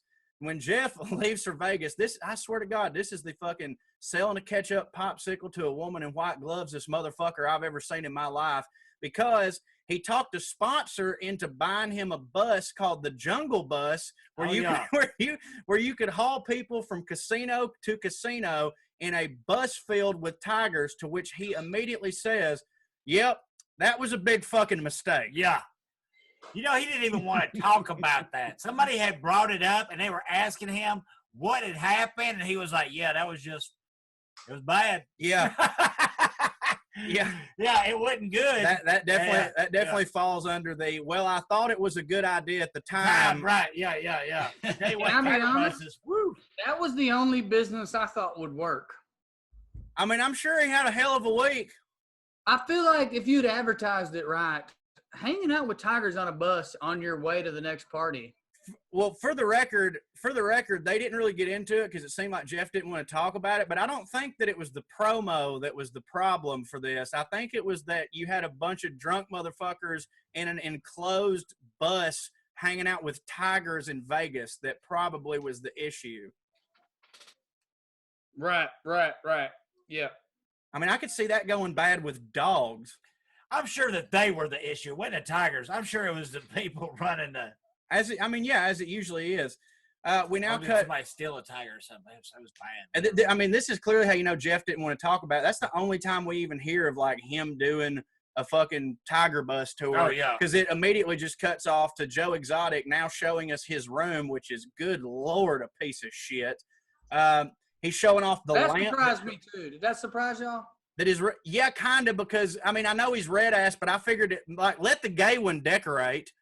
Right. I thought he'd have like a fucking bed with like big ass poles and shit, you know? Yeah, like I figured his room would be full of some redneck shit, but that the gay person at least put it all in its place. But that was not, or have one of your slaves do it. God damn. I thought it would be a lot like Travis's memorial. I thought it'd be fucking swords, you know, and fucking He's got his four-wheelers. penis locks on the wall. Right, especially because Joe's always dressed to the nines, tucks his fucking shirt in, like has himself groomed. Like I just figured his room would be top shelf. But yeah, this is also we see Joe changing, and pretty much what happens next is, in my opinion, the least surprising thing of the whole documentary. It's revealed that he has a Prince Albert and has had one for 18 years, which again, why the fuck wouldn't he? But the one thing that makes it extra worse is, as DJ alluded to, he puts padlocks on the end of it. Yeah. Well, hang on. I don't know a lot about Prince Albert's.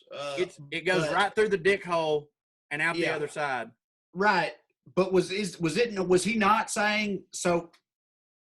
Was he not saying that the padlock itself goes through his dick? No. Oh, was he? I thought he meant he put that on the end of the Prince Albert to give it some extra weight.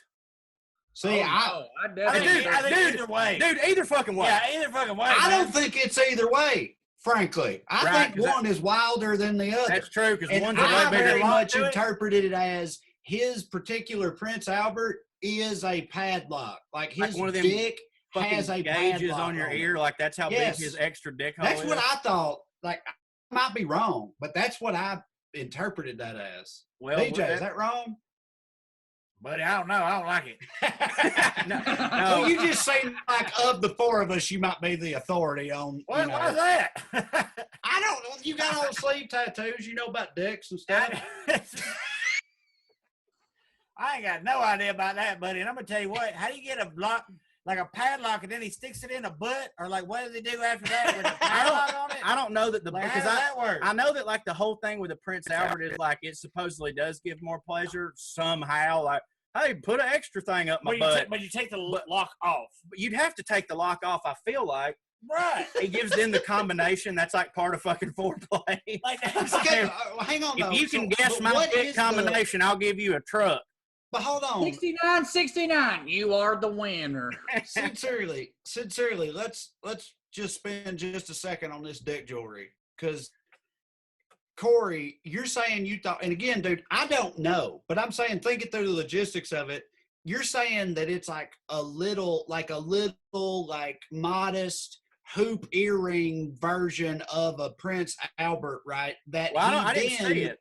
But you're saying in your mind, it's one of those that he then puts a padlock onto. Is that what you're saying? That's what I thought, because in my mind, I went to like, this is a weight thing. Like he puts that on there and then like. But wouldn't that, if you had a little ring of metal through your dick that you then hung a big weight on, rip it wouldn't out. that like you know what I mean? Think about how that would like pull the little. Yeah. That don't seem like it to me. Now, neither one of them seems like it to me, but you know what I'm saying? That seems off to me. Yeah, no, I guess you're right. I guess he was legitimately sticking a padlock, probably rusty, through his dick. You know it was rust. It was just on his wall. On his wall in that dirty room, man. It's just on the wall. Like, God damn, buddy. Like, no. For the record, the reason that we see Joe in his room getting all dutied up is because he's now going on his first date since Travis died. It is, of course, another very young boy named Dylan. He takes his first date to a campaign parade.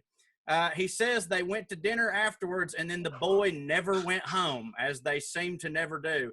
He proposed to him, and they were married within 2 months of Travis's passing. So not only is he dating this guy and they're married within 2 months, this is also 2 months after Travis's passing. He, of course, invited Travis's mom to the wedding, because why wouldn't you? And Travis's mom, to her credit, she thought that it was going to be like an actual wedding, but when she gets there, it's just it's just Dylan and Joe, the cameraman, the flower girl, and her. So she claims that it was for social media. And basically his whole point was like, hey, guys, if Travis's mom is fine with it, you guys should be too, which it seems the first time that Joe ever gave a fuck what anyone thought, but it is a pretty good PR stunt.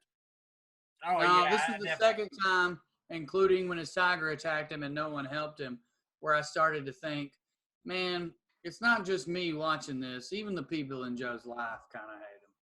I'm not. For sure, but like, why does he go to the goddamn wedding? I'm not saying this to even, this is not me trying to give Joe the benefit of the doubt. I'm just saying, like, I genuinely, it wouldn't surprise me with how crazy that motherfucker is if in his mind, he genuinely had some part of him that thought like, Travis's poor mama would like to know that I have moved on in peace and I'm happy. I mean, am I wrong? You know what I mean? You're right. It wouldn't surprise me a bit if that's really what he thought. Much to my chagrin, you ain't been wrong all day. So this is we're getting towards the this is another thing I want to bring up. Now we're at election day, and everyone they're interviewing on the street. This was crazy. They were pretty much saying the same thing about Joe that what Trump supporters were saying about him. Like, everyone they're interviewing is like, well, he tells it like it is. He don't pull punches. He hates the government. He thinks they should all be in jail. He'll shake things up. I mean, hell, give him a chance, you know. It's then that Joe says something to his campaign manager that I also feel Trump probably said to Roger Stone at some point that we alluded to earlier. Joe actually says, what are we going to do if we win? Yeah. So that kind of goes back to what we were talking about. We can circle back to the beginning where we're like, this clearly was just all bullshit.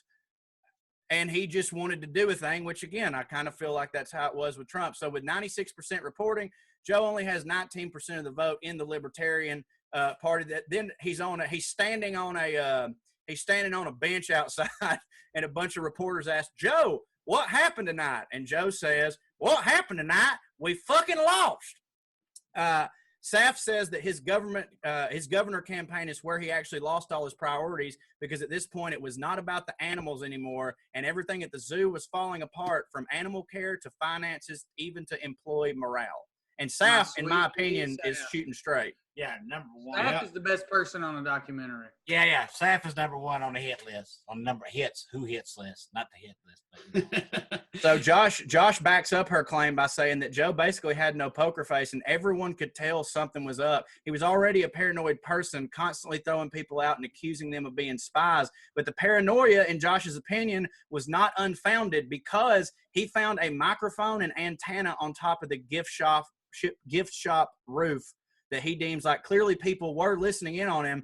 Then we end this episode where they're interviewing Jeff Lowe, and Jeff Lowe is constantly interrupted during the interview with incoming calls from federal agents, and Jeff saying that Joe was going down and it was over for Joe. So that's the cliffhanger that they leave us on here. I hate Jeff Lowe with a fiery passion. God damn, with the deepest hatred. So Drew, final thoughts on this episode. We have seen everything from election campaigns. We have seen suicide. We have seen love found. We have seen love lost. Man, this episode really pushed it home for me that we're really looking at a tale as old as time. This is Icarus.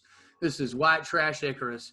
Joe Exotic flew way too close to the sun chip, and he went down for it, man. He flew too close to too many people's sons. Trey.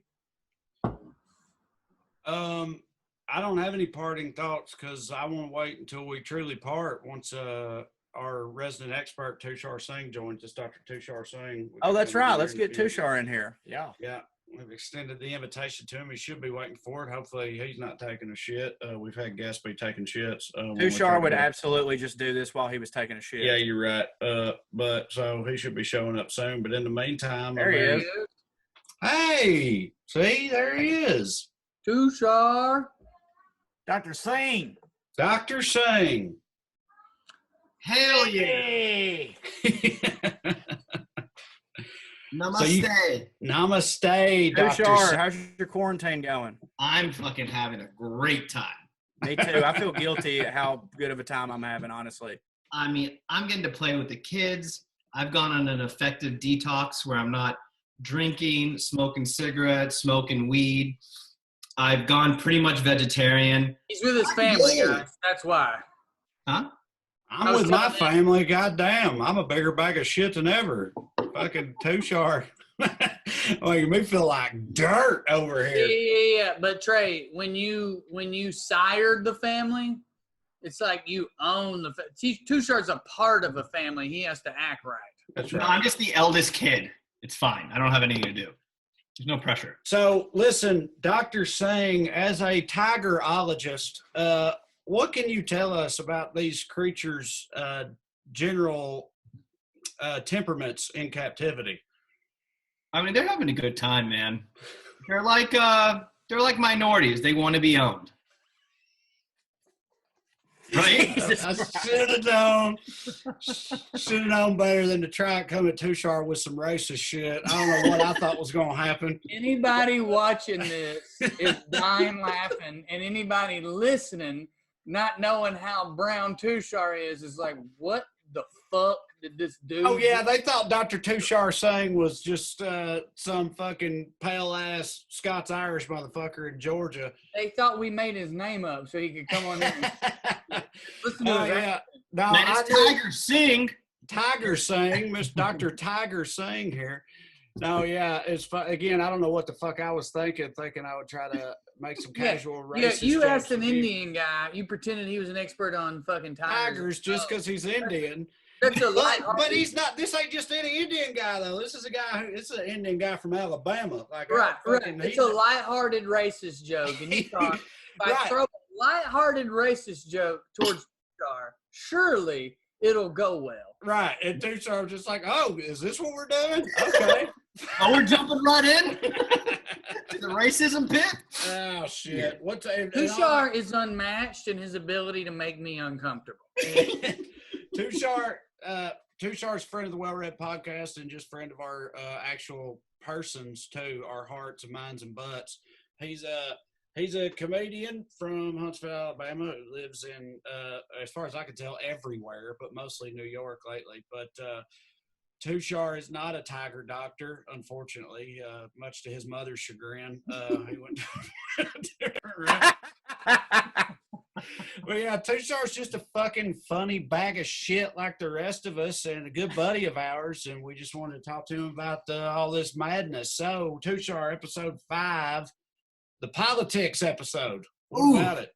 I mean, it just when you were like, which episode you want, I was like, this episode is so indicative of people are probably like, I think globally this show is a hit, right? Obviously, everyone like people in India are talking about it, my friends in London are talking about it, and it just shows that question of like, how could America vote Trump in? It's like you watch 6 of these episodes, you get it. You're like, okay, Yeah. this is the solution. It puts the white male globally in America as a gay,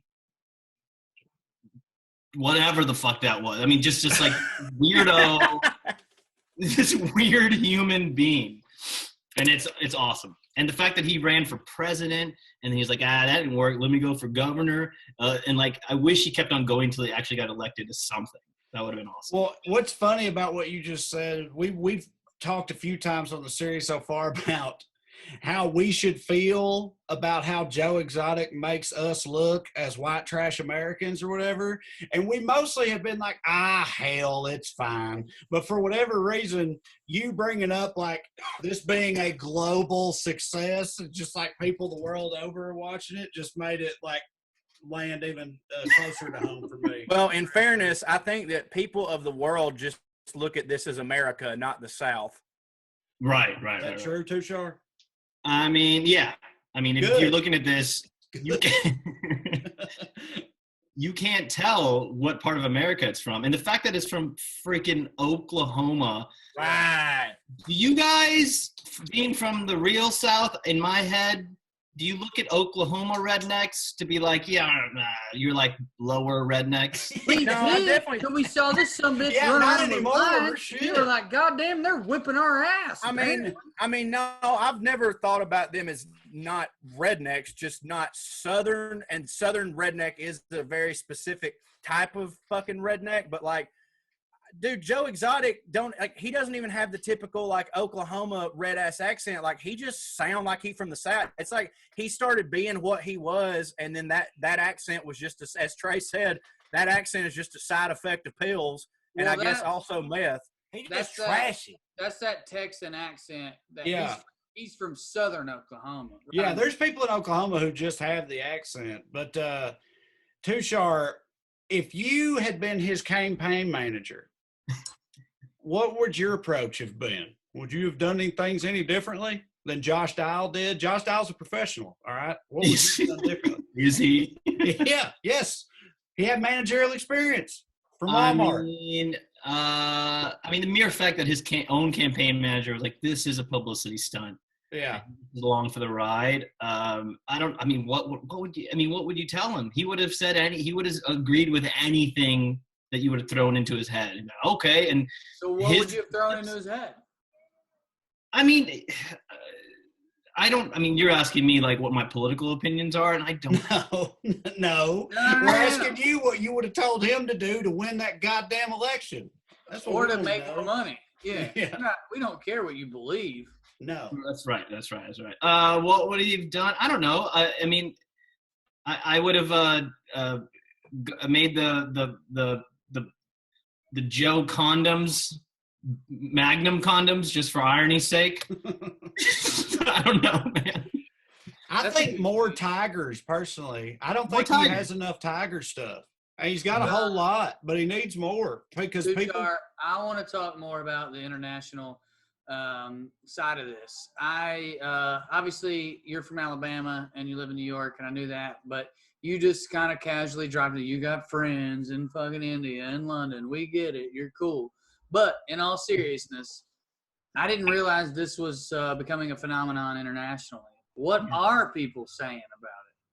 I mean, they're just saying what a ridiculous story. But what does that really mean? That means if this was about a real alpha male that's, doing something positive in the world, but it just the series shows this guy as the everyday American crazy man. And not only him, the regular crazy people around the town were like, yeah, we believe in Joe. Like the documentary did a good job on letting you know how dumb the American public is, that they'll follow some idiot into the darkness. And it's just a ridiculous angle of and I think it's the first one that has actually done that, where it's actually gone into the day-to-day life of this guy. I don't know what other documentaries actually pulled that off. So here's what I want to specifically, I want to know, because I'm assuming these close friends you have around the globe, I'm assuming they know that you're from Alabama. Do they make jokes to you about as in like, oh, this is what you grew up with, Tushar? Oh, is this guy? Yeah. Did this guy go to your high school? Is it like that type of shit? Do you get that? Yeah. And Well, listen, I'm not trying to brag that I know people in India, because I know you're 2/5 of a person or whatever math. you're using these days. I don't know what the conversion rate is for y'all. Anytime I see an elephant that can paint, I think you know him. I know all the cartoon elephants, man. No, but seriously though, cartoon, do they associate it with not Alabama specifically?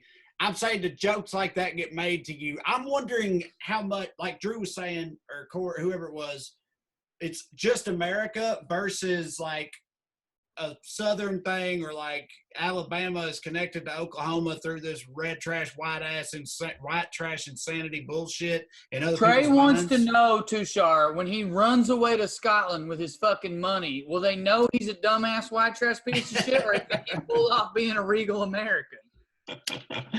I mean, when I tell people when I lived in India for a little bit and I told people that I grew up in Alabama, they looked at me like I grew up in India. Like I look at them like, what the fuck? What the fuck? How did you end up there? It's like, they feel bad for me. They're like, what is it like? It's really like a oh my God. I mean, I love how like this episode started with a fucking a monkey birthday or something, a chimp thing. And my first thought was, you guys make fun of us for like praying to monkey gods, and here you are fucking having the Last Supper for chimps.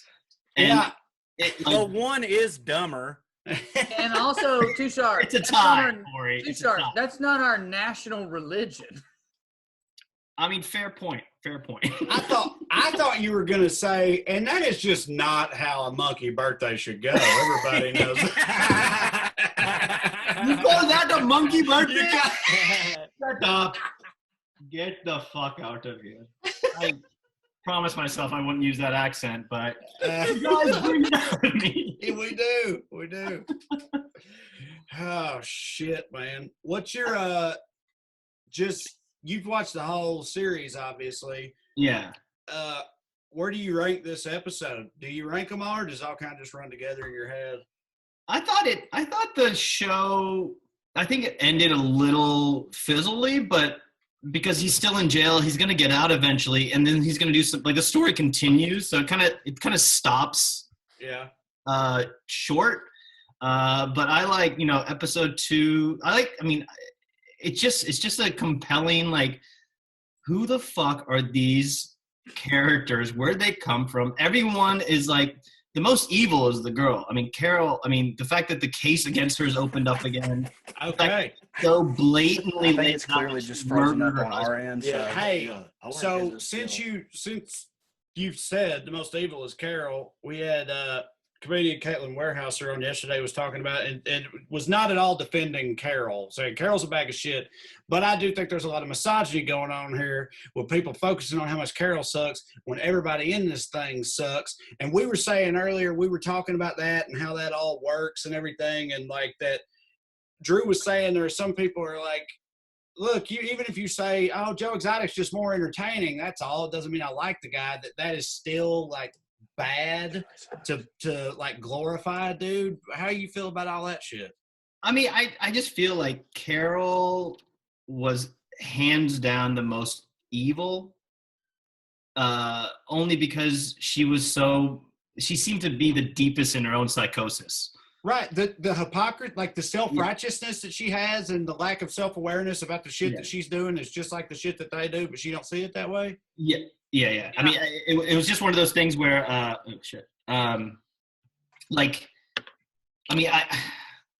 she was like, in terms of like who she was the most hypocritical. Yeah. The mere fact that she's fucking with tigers and telling other people not to do that was ridiculous. And every other interview you can find holes in their logic that they're, oh my God, this is all, you can even talk them out of it. She was the only one that if you had to talk to her and be like, did you do anything wrong? She would be the hardest to break down. And that was the fucking craziest part where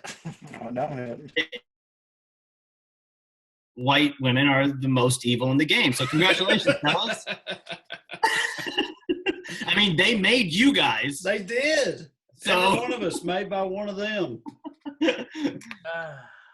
I made a list of racial thoughts during the show. You guys want to hear it? Yes. Oh my God. Yes, please. All right. So I'm just gonna go down the line. Let's do it. All right. So the idea, and I'm looking at this from some villager in India watching this like through closed captioning in Hindi, like converted to Hindi, or whatever. But white people messing with animals. What's that? Sure, because that's a guy you've been before, you mustard farm owning piece of shit. Go ahead, though. Yeah, you know about villagers. Mustard farm, bruh. Go ahead. So white people messing with animals like on this level is superficially like what? But then you think about like they fuck with humans so much that this is just practice, I feel.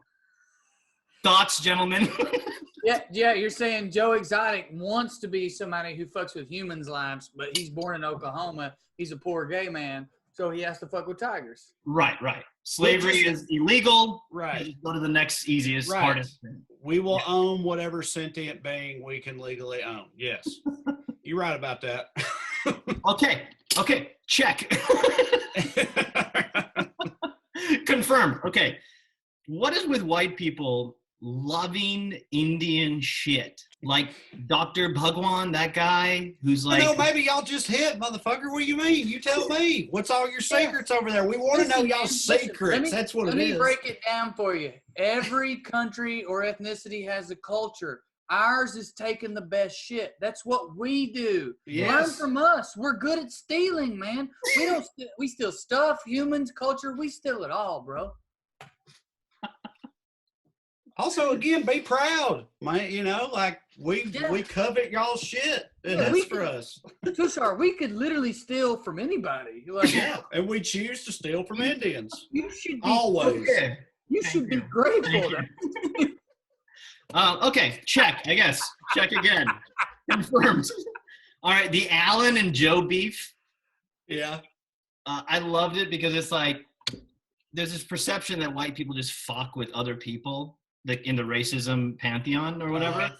But really, if you leave them to their own devices, they will just start fucking with each other. Of course. Yeah. Well, I mean, dude, you gotta, like, who do you think white people in Vermont fuck with? It ain't black people or any other kind of people. How would they do that? There aren't any around. They can go after them. There's like 3 Asians, and that doesn't meet the quota of people to fetish, so they fetishize them, and then they fuck with white people exclusively.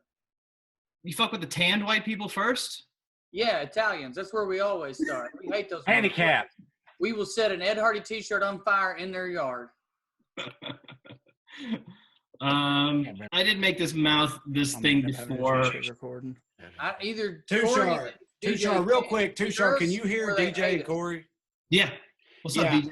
I don't think they can hear us. Something's going on. They can't hear us. We can now, but it's been going in and out a lot. So like that's why I've just been silent because I'm just going to get your recording because I'm so sad too because every time it cuts out, it's when Tushar is about to check something off his racism list, and then it's like my parents have set up some sort of blocker on this to where I can't hear all those hits, and then it goes away, and then I come back in. So this is why I also wanted you to record, because if it didn't do that on your end, we're good. Yeah. Corey, I'm sad for you and in general, but also relieved because for a second, the way that y'all's like, obviously you were complaining that you couldn't hear us, but you and DJ were whispering to each other. I thought Tushar wasn't hidden for y'all, and I've never been angrier at either. No, what is wrong with these? No, I was whispering to him how upset I was that I wasn't hearing what was guaranteed to be first ballot racist hits. I figured it out the second time. The second time, I was like, no, I know these some bitches. Look at them. One of them is in fucking sleeveless tees with a full tat, and the other one shirtless. They want to hear this. Yeah. No, I'm real upset. I can't wait to hear it again when Trey sends it to me. Tushar, go ahead. Checklist. All right. Next, the Alan and Joe beef. That's good. I love the fact that you forget, like a true redneck, everyone on the show has a gun on them at all times. It's just a reminder, like when he was getting bit on the shoe with the tiger was biting his shoe and he just got a gun out. You're like, what the fuck was that? It's like, oh, he has a gun. That's so great. That's another way these tigers are like guns, Trey. I keep forgetting about the tigers. Trey's been pointing out this whole podcast that people keep forgetting about the tigers. I forgot about the guns. You're right. I mean, but dude, if you got tigers, you got to have guns and meth, apparently. Like, they all go hand in hand. Like, you can't be just fucking with tigers without a gun, right? Trey, you gotta help me, man. Meth mouth was my other one. Is meth mouth a real thing? Do you guys know that? Yes. You're from Alabama, motherfucker. God, Huntsville is a bubble. Right. Y'all are insulated down there. Yes, meth mouth is a fucking thing. Okay, but I want to make a point, and this is a deep white trash cut of a point. Okay. Meth mouth is absolutely a thing, but there's a reason that Adderall don't rot your teeth. Meth mouth is, but like crank. Have you heard of crank? Yeah. Which is like basically meth made out of battery acid. And it's a shame if DJ can't hear us right now, or Corey, because I feel like both of them might have thoughts on this shit. Maybe not. But like, there's different qualities of meth. And like, meth mouth is definitely a thing. But if you have like pure meth, I'm not going to say it won't rot your teeth, but it depends on how you're doing it, et cetera, et cetera. Like, my point is, and this goes back to something we've been talking about this whole podcast, boys. It seems like Joe didn't have the best meth in the country. Like, if it's rotting people's teeth, it ain't. Does it not? Still letting them fuck their butts. Does it not? You didn't hear about what them boys was doing? That's what I'm saying. That's a pretty That's good my fucking point. myth, buddy. It wasn't for That's the my meth. It was point. for the tigers. The Oh, meth man. was subpar. The tigers top shelf. I mean, a tiger high has got to be goddamn up there. Yes, clearly. Yeah, I know, I get it. Clearly. No, you're Tushar, right. what is a tiger high like? That's the school he went. That's where he graduated from. Tiger High. Class of 02. Tiger high. I hit for myself in a racist way. Which one of your 8 mascots was your favorite? White tiger. All right, moving on. I had a question about, I think I brought this up earlier, but the Oklahoma thing. Oklahoma feels like Texas without the border tension, and thus the creation of someone like Joe Exotic. Like, it's in the middle of nowhere, so it's the first time I've ever heard of rednecks from that area. It's the Not old Midwest. West. Yeah. It's the old West, the South. They got plenty of Cherokee Indians to claim that they're 1/8 of. And they don't have the border tension, and they have more money. Like, Oklahoma's a weird fucking state, man, for all those reasons. Clearly. Well, rest in peace. Joe Diffie died this week, also from fucking Oklahoma. And a part of me feels like somewhere in the cosmos, fucking Joe Exotic and Joe Diffie couldn't exist in the fucking zeitgeist at the same time, and that's why that happened.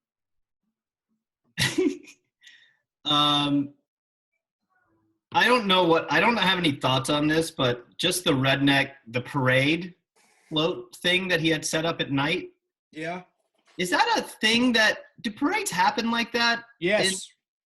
At least in my hometown, dude, we had because in my hometown, nothing ever happens. You need an excuse to have a parade. If it's homecoming or something, you're going to have a parade. And in that parade, in the parades in my hometown, there would literally just be dudes riding their John Deere riding mowers through the parade with some cans and Christmas lights dangling off the back of it or something. And that was a part of the parade.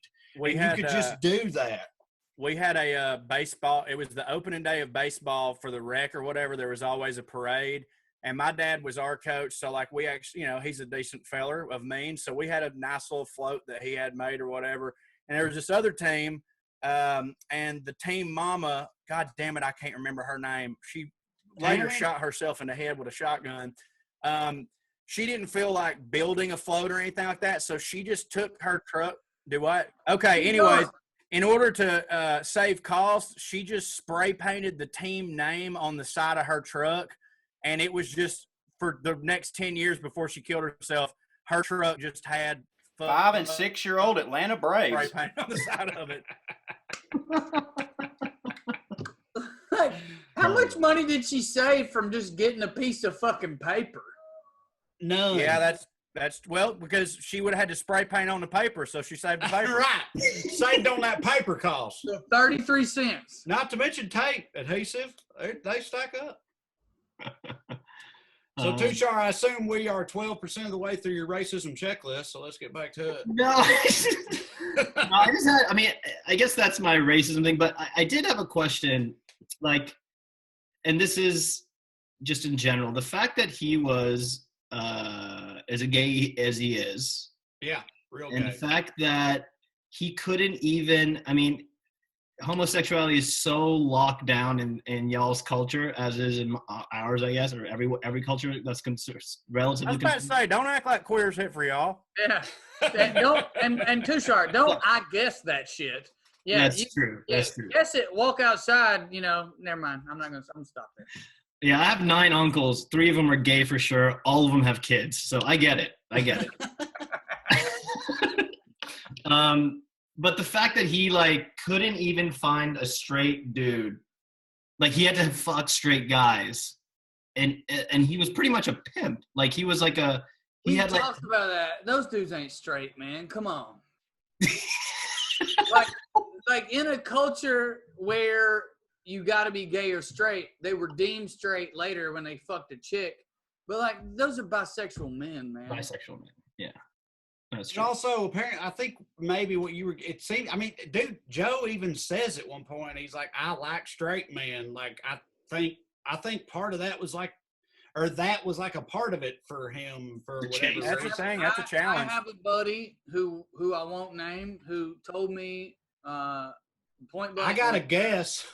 He said, my favorite thing is when I'm not sure if they're gay or not, right up until they start sucking my dick. Yeah. That's his favorite time to find out somebody's gay. Yeah. Yeah. He's also a redneck. Yeah, he is. Oh man.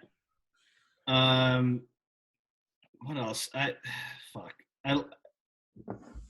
Listen, hey, you've done a bang up job, Tushar. We could just talk about whatever. One last thing in my notes. But during his political campaign, when he was, he had all this crazy shit. He was saying this, that, but then he had that one line. He's like, "That's how we take care of ISIS," and he just, yeah. I was like, how do you? Beautiful. Oh my god. Yeah, blow them up. Blow them up. Well, I don't know, man. Me neither. So, shit, are you for real? You doing okay with all this craziness? Yeah, it's truly, it's bizarre, and the amount of people that, some people, I still have my daytime job, right? So there's an element of this that is just moving along.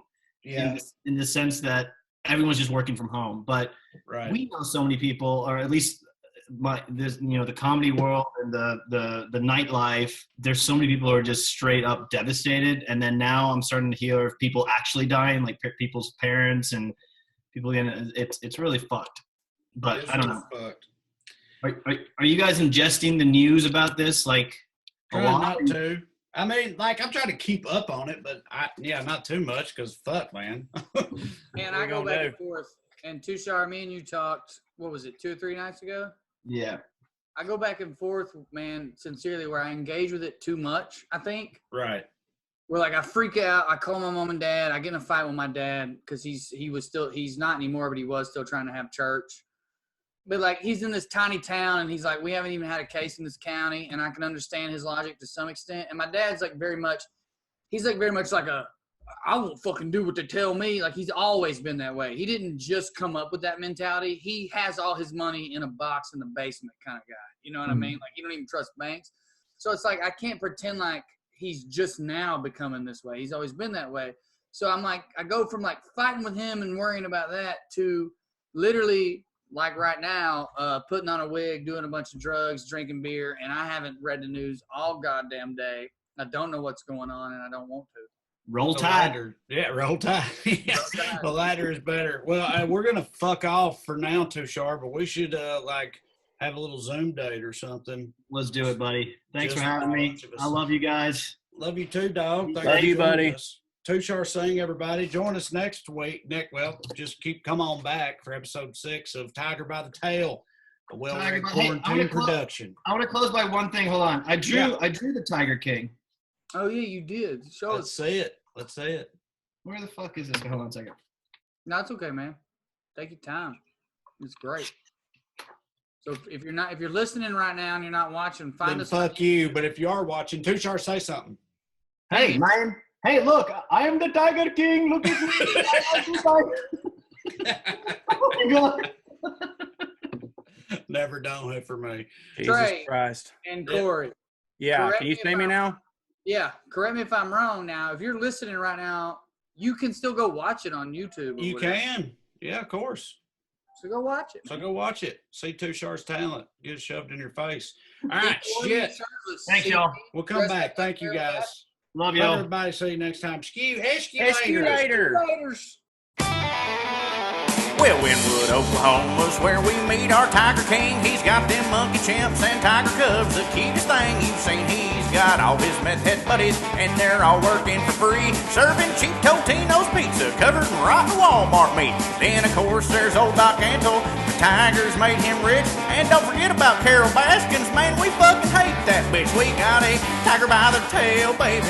Tiger by the tail, we got a tiger by the tail, baby. Tiger by the tail, we got a tiger by the tail, baby. Tiger by the tail, we got a tiger by the tail, baby.